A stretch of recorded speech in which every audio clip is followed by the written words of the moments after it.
In our last two lectures, we have explored the world of the Iliad. We have examined the characters of Agamemnon and Achilles and the historical kernel which lies behind the Iliad.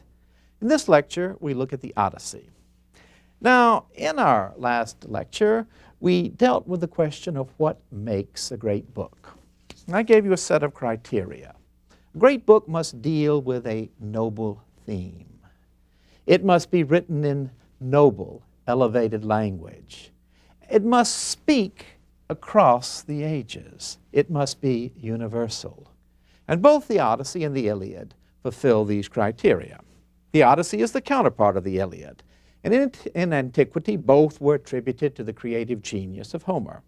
Both are poems, epic poems, that are structurally identical in terms of their meter and their use of formulas like cloud-gathering Zeus or Hector of the flashing helm.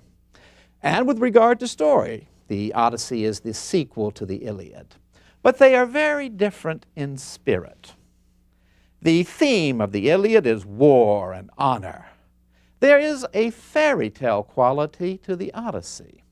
It is a tale certainly of vengeance, but it is a story in which everything turns out well in the end.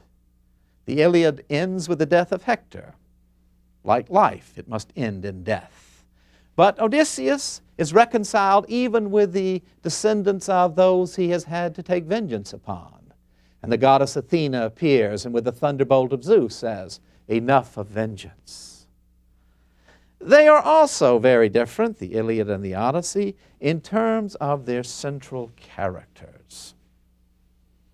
Achilles lives in a world in which honor is all important.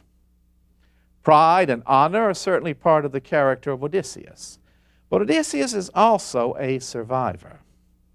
Achilles made the choice to die young and leave behind a tale of glory. Odysseus makes the choice, certainly to be remembered, but above all, to survive. Odysseus is the man of many wiles. That is how he is described. Crafty, deceitful. These are terms that are used to describe him, and he is not ashamed of them. In fact, he would not be ashamed of one of the best definitions of him as a man who knew how to tell many lies and to tell them well. And it is this ability to deceive, his courage under pressure, that will bring him through the long and difficult trials that are set for him. For the siege and capture of Troy did not mean the end of difficulties for the Greeks. In fact, at the very moment of their triumph, they committed the sin of hubris, that outrageous arrogance. They tore away from the very altar of the gods, the prophetess Cassandra, the daughter of King Priam of Troy, the one who had once been the beloved of Apollo and cursed by her when she spurned his advances. She was always the prophetess, always telling the truth, but no one believed her. And so she was taken by the Greeks and made the mistress of great Agamemnon.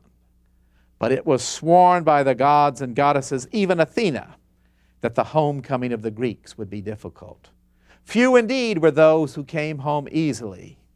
Menelaus would wander long in Egypt.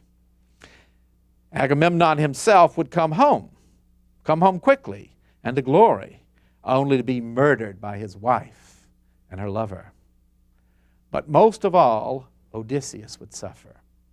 For 10 years, as long as it took to besiege Troy, for 10 more years, Odysseus would roam, hated by the god Poseidon, driven from shore to shore, until not a single one of his companions, not a single one of the men he had led out from Ithaca, was alive, only Odysseus surviving.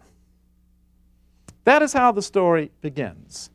Odysseus has wandered, and the gods and goddesses have come together in assembly in Olympus. And the question is raised by Athena, the constant friend and companion at the divine level of Odysseus. Why can't he go home?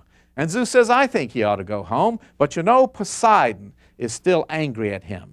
Poseidon is angry for what Odysseus did to his son, the Cyclops, blinding him.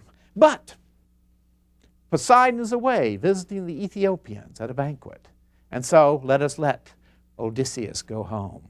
And then we are immediately transported, not to the island of Calypso, the beautiful nymph in whose company Odysseus is, but rather back to Ithaca, back to the palace of Odysseus, back to his son Telemachus on the verge of manhood, and the beautiful, dutiful wife of Odysseus, Penelope.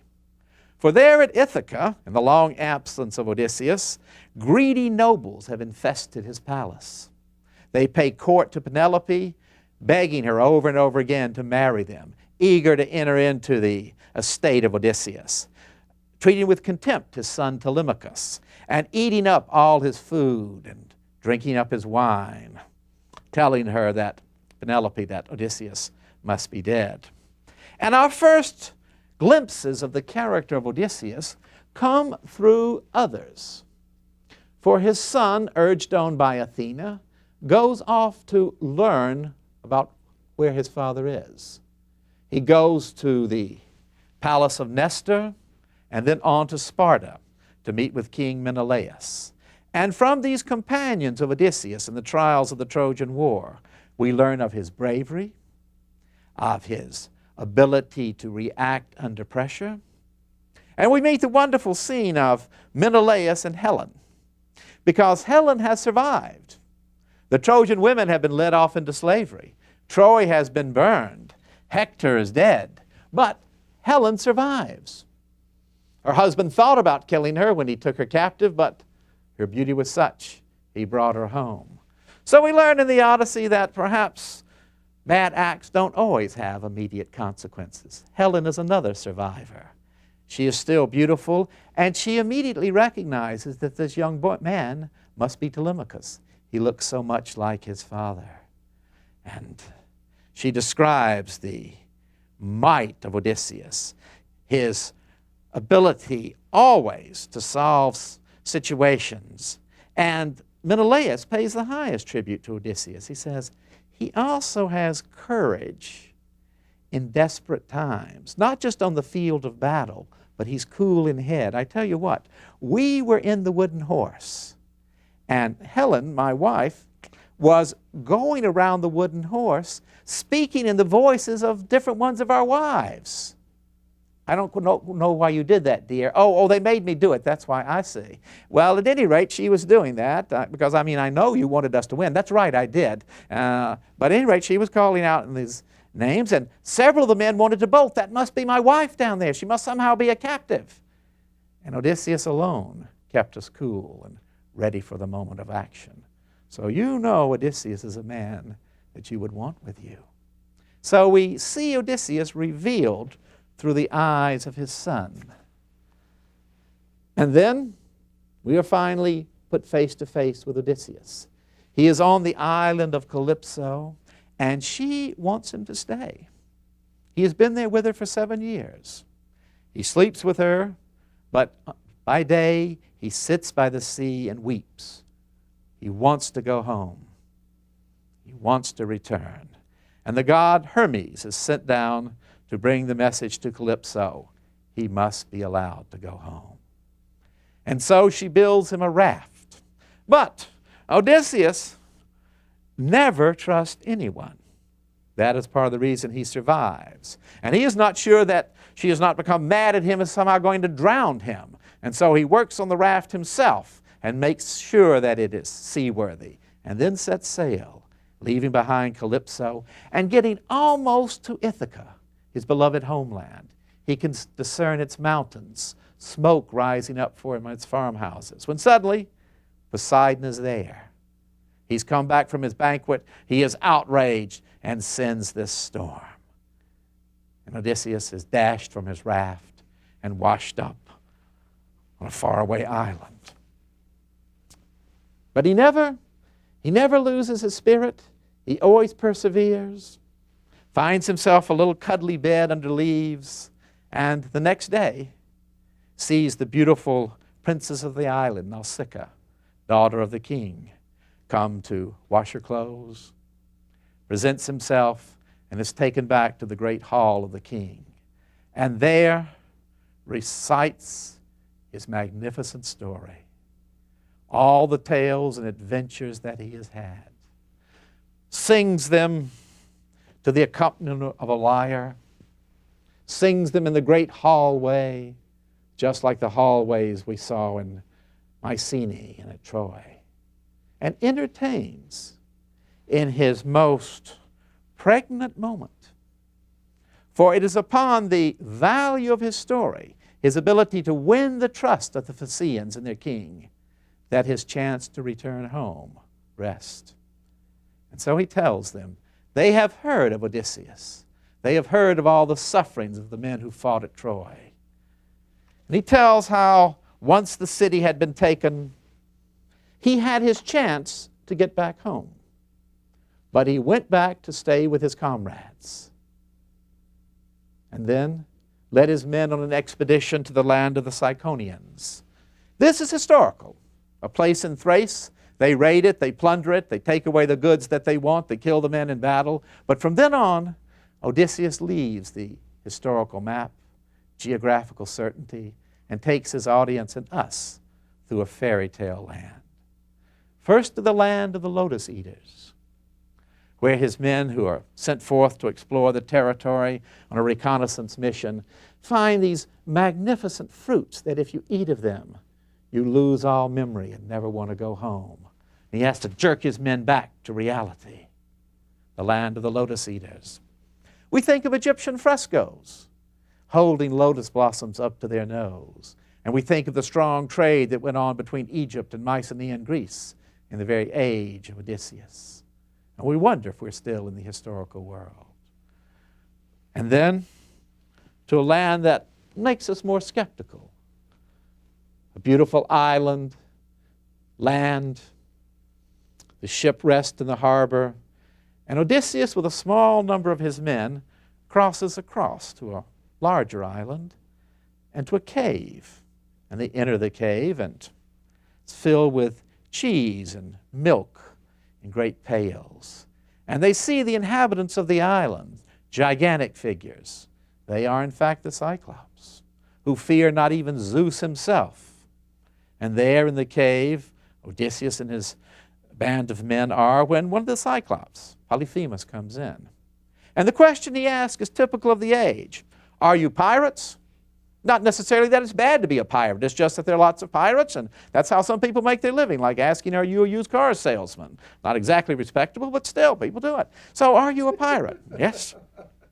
We're not pirates, no, and I am great Odysseus, and we ask you by the favor that Zeus has, that the guests are to be shown hospitality, to treat us well. I don't care about Zeus at all, says Polyphemus. He has rolled a great stone before the door, and then, having milked with tender care his little flock, he then takes up two of Odysseus' comrades and gobbles them down whole. Oh, the morning comes. What are we going to do? Polyphemus takes his flock out and rolls the stone in front of the door of the cave again. And here is a real place for a man of many wiles. Because you can't get out now, and if you were to kill Polyphemus while he slept, with that huge stone there, which no 10 men could lift, how could you get out? And so Odysseus ponders it. And in the night, as Polyphemus dines upon two more of the colleagues of Odysseus, Odysseus brings him some magnificent wine. Polyphemus drinks it and says, what's your name after all? And Odysseus, does he say Odysseus? No. Give an ID number? No. He says, my name is No Man.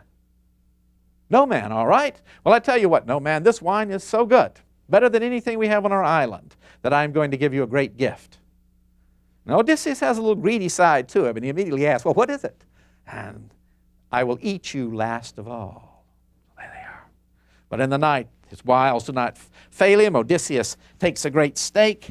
They carve it to a sharp point, burn it in the ash until it is hard and ready, and then with it red hot, plunge it into the single eye of the Cyclops, for he has only one eye, and drive it deep down, and it bubbles up with his blood. And he is up screaming and yelling, shouting out, so that the other Cyclops hear him on other parts of the island. And they say, who is harming you, Polyphemus? And Polyphemus says, no man is harming me. They said, well, then why are you yelling? No man is harming you, so what? And they go back to sleep. And so in the morning, his little sheep have to go out, and so he rolls away the stone, but feels them as they go out. He's blind now. And again, Odysseus has seen the way. He ties 3 of the sheep together, and each of his men hang under them and get away. Now, he would not be a hero in the age of the Trojan War if a little bit of vengeance wasn't in Odysseus. And he can't stop himself as they are rowing away from shouting, you know who did this to you, Polyphemus, you Cyclops? It is Odysseus, the hero of Troy. And a great a stone is tossed out at them. Their ship is nearly capsized, but they get away. But this wonderful story of Odysseus in the cave of Polyphemus shows him for the figure that the Greeks so admired. The man who can get through any situation, who knows when to lie, who knows when to take action, who knows when to wait. But the journey has just begun. An end seems in sight when they arrive at this fairy tale island ruled over by the king of the winds, rising up out of the ocean, bobbing with no fixed place to it, surrounded by magnificent walls. And the king of the winds is so taken with Odysseus that he binds up all the storm winds and puts them in great bags and places them on a raft for Odysseus and his men. But there's another side to never telling the truth. And his men know Odysseus well enough not to believe him. And so they are sailing along and they ask, what's in those bags? And Odysseus says, nothing about these winds. Winds tied up in bags? No, there's nothing. So while he is asleep, almost at his home of Ithaca again, they open him up and the winds drive them away again. So you almost get there, but not quite. And now, another land of savage giants, the Laestrygonians, and they harpoon Odysseus' men as though they were fishes, all but destroying except for one ship. Until finally, once again, sailing away, Odysseus comes to the island of Circe. Again, it is prudence. He sends some of his men inland to carry out a mission of reconnaissance. They don't come back. And he goes himself, but warned by the gods.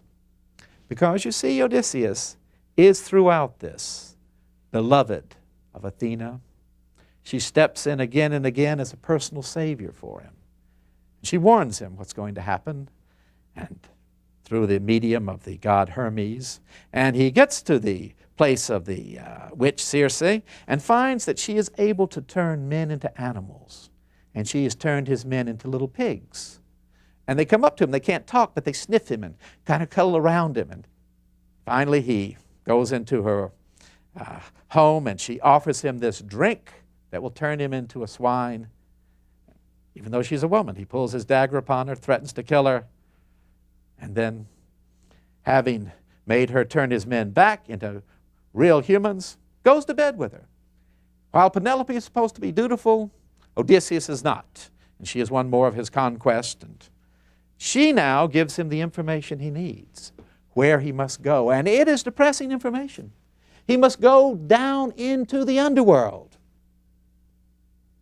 and there find out from the dead, from the ghost of those who have departed, how he is to get back home. And so, with his one remaining ship, he sails really to the far ends, to the great ocean that surrounds the world. And there dutifully carries out the proper rites.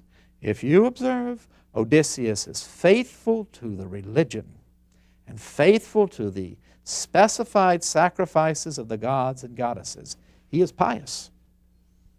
And that is one of his most important virtues.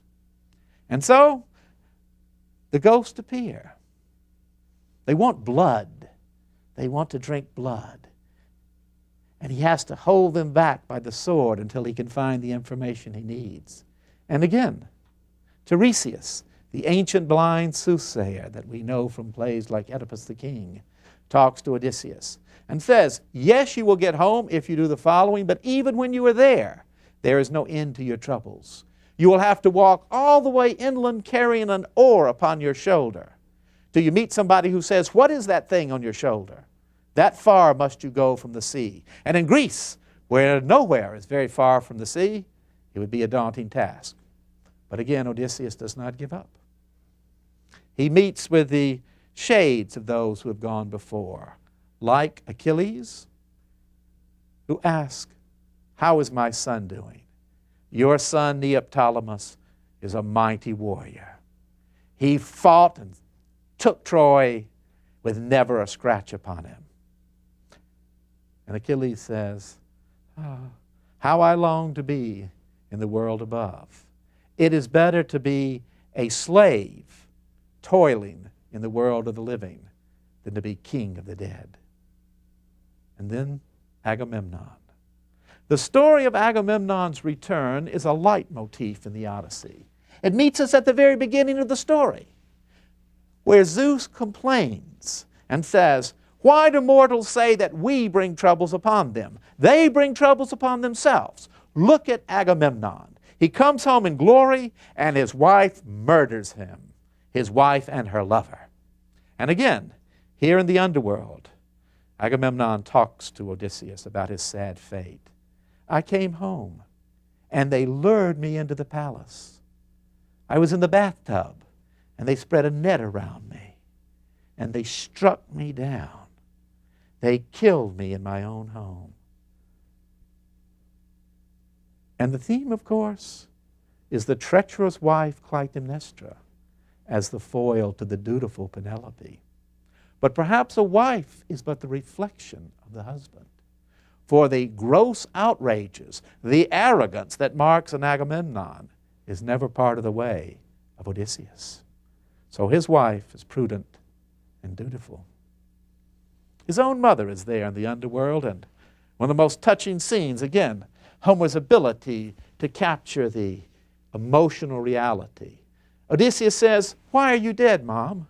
And she says, I died just for longing about you and your sweet ways. What a mother's statement. And now, knowing that more trouble lies ahead, he goes back to the island of Circe.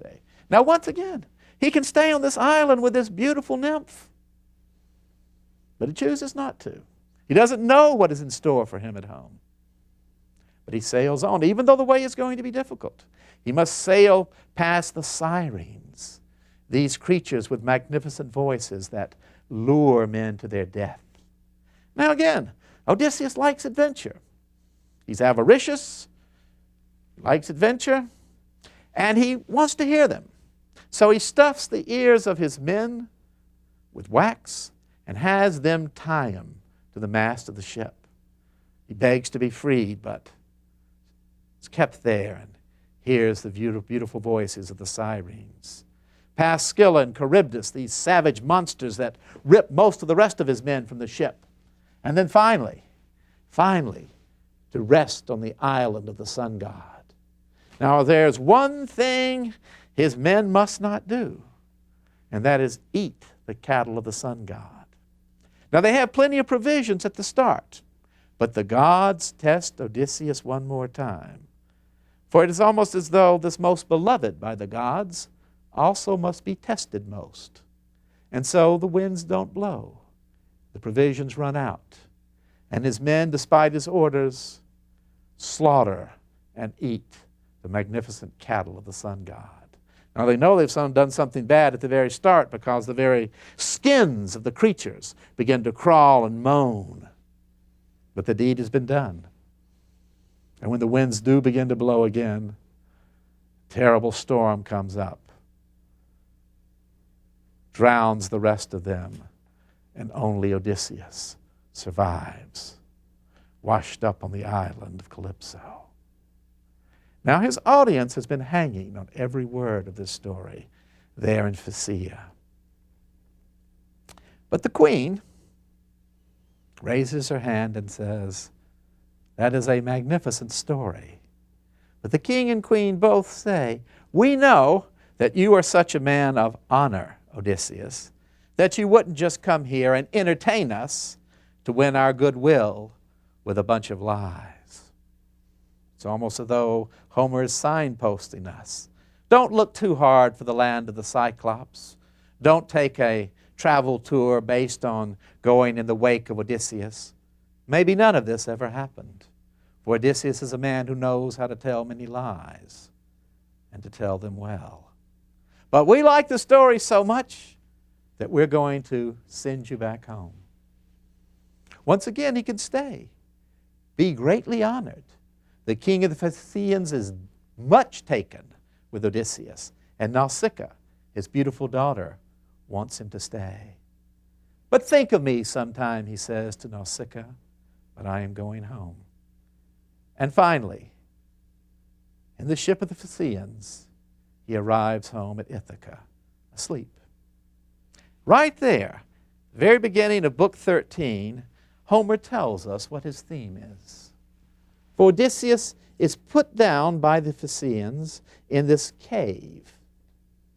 It is a cave that, Homer tells us, has magnificent looms, which you make cloth upon, made of stone, that the bees gather their honey there, and that there are two entrances, one for mortals, one for the gods. It is an allegory for life. The bees are in antiquity both mortal and divine. They gather their honey partly from heaven and partly from earth. And the looms are made of stone, endure forever. We are born as mortals, we must die. But for the gods there is everlasting life.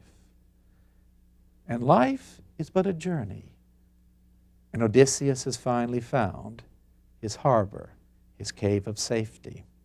But even at this moment, he doesn't give up his cautiousness. A young man approaches him and asks him a question, and who are you? And Odysseus says, what is this countryside? I can't recognize it. And the young man says, it is Ithaca. And Odysseus says, oh, fine. And then the young man says, who are you? He says, I'm a Cretan, and I have been going through all these adventures. I'm a Cretan. Now again, to Homer's audience, that's an immediate sign that it's a lie. All Cretans are liars. I was told this by a Cretan. It's a famous paradox. And so the young man suddenly turns out to be Athena and says, you know, you can never tell the truth, can you? You lie all the time. Well, it's a good idea. And I tell you what, if you're ever going to get home in safety, you're going to have to lie again. And so Odysseus does not immediately go back to his palace and announce himself. By a very careful set of stratagems, he appears before his palace as an old beggar, and there sees what the situation is, sees the greedy nobles partaking of his food, sees that his wife is faithful to him, but on the verge of thinking about marrying. And then, in that hall, as the audience that was listening to Homer had so long waited, he takes his vengeance. Vengeance is what makes grief bearable, said a Greek poet. And Odysseus takes his vengeance, with his son standing beside him, upon those who have wronged him, slashing them with his sword, bashing them with his battle axe, driving them through with his bow and arrow. For none of them could master the great bow of Odysseus but himself. That was the test that his wife had laid out for them. And even takes the servant girls who have slept with the evil suitors and wrings their necks like chickens. And it is only when his vengeance has been taken that he reveals himself to his wife. He doesn't even trust his wife to let her know ahead of time. And she doesn't recognize him. Only his faithful old dog has recognized him, Argus, who wiggles his tail and then dies. This grand story most certainly reflects historical reality, the turbulent days that followed the collapse of Troy, known to us from the records of the Hittites as well as from Egyptian records. Turbulent days that saw the Israelites move into the land of Canaan. But it is not just a historical memory. It is a glorious poem, a masterpiece of creative energy. And if scholars today, as they have for 200 years, still debate, was there a Homer? Did one person write the Iliad, another write the Odyssey? Are they a collection of poems put together by later editors? I say, sit down and read those two masterpieces. The Iliad, a poet at his absolute peak, writing of war and honor. And then, some years later, perhaps 25 years later, sitting down, older, wiser, knowing what life is, and telling you the story of Odysseus, the man who survived it all. Well, we leave the world of Troy, and in our next lecture, emerge upon the scene of historical Greece.